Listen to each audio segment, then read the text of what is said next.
Learning a TCG goes a lot deeper than you may think. Much like an iceberg, most of what's going on is hiding under the surface. If the surface of an iceberg is the core rules of the TCG, then the next layer down comes from the same source, but it isn't actually written there. These are the game's implied rules. Before going any further, I do want to quickly note on the comprehensive rules. We've been talking about the core rules, which are often spelt out in the starting rule guide, but these aren't necessarily the full set of rules.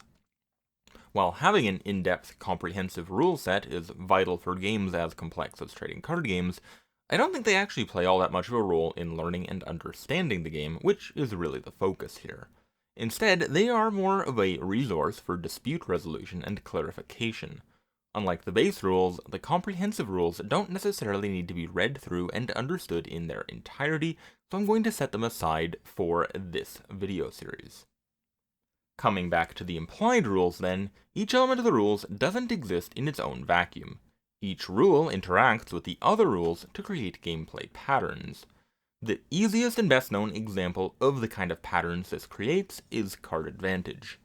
In Magic, you begin with 7 cards in your hand from which you play out your resources, creatures, and interaction. Basically, any proactive game action requires the use of a card to perform that action. Magic's a card game, so this is understandable. Cards are really the most basic resource level, but you only draw one of them per turn in Magic. So while the win condition of Magic is to deal 20 damage, combat isn't necessarily the most important aspect of the game in determining who wins. A player with few cards is going to struggle to deal any damage consistently, while a player with many cards can end the game in a single attack. Rather than skillfully maneuvering combat to maximize your damage, a more important skill in Magic is finding ways of maximizing your access to cards and ensuring that you don't lose a card of your own without also taking down at least one card from your opponents. Card advantage can be implied from the text printed right in the rulebook, but there's no rule labeled card advantage, which can make it and other implied rules a bit trickier to spot, both for players and for the game's designers.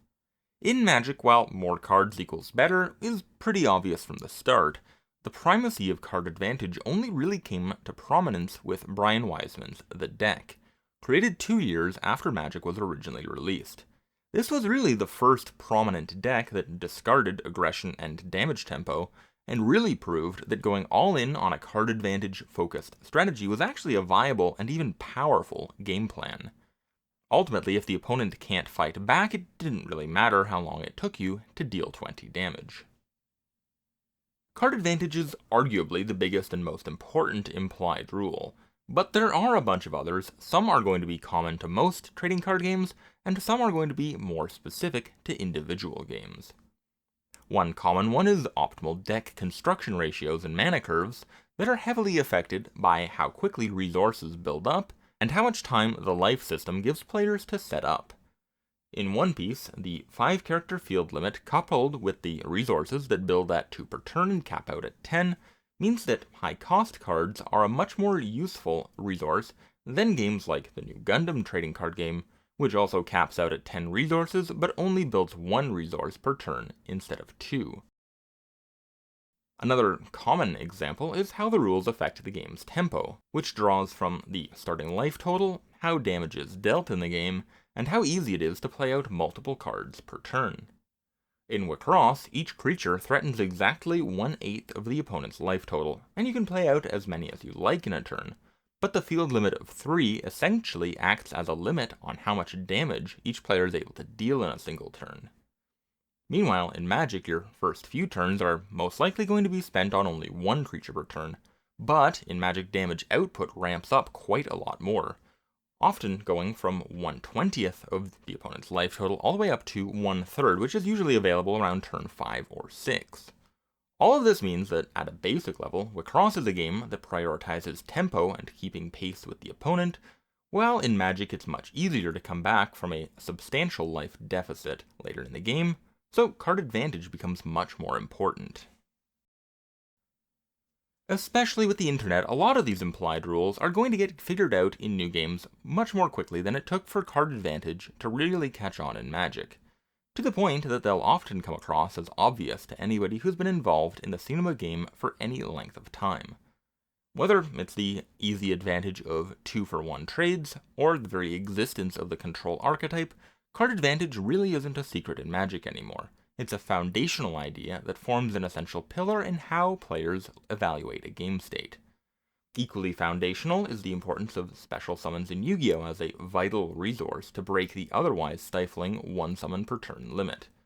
In Wacross and Luck and Logic, lanes or gates can only be attacked if there are no units defending them, which tightly links unit removal and damage in these games.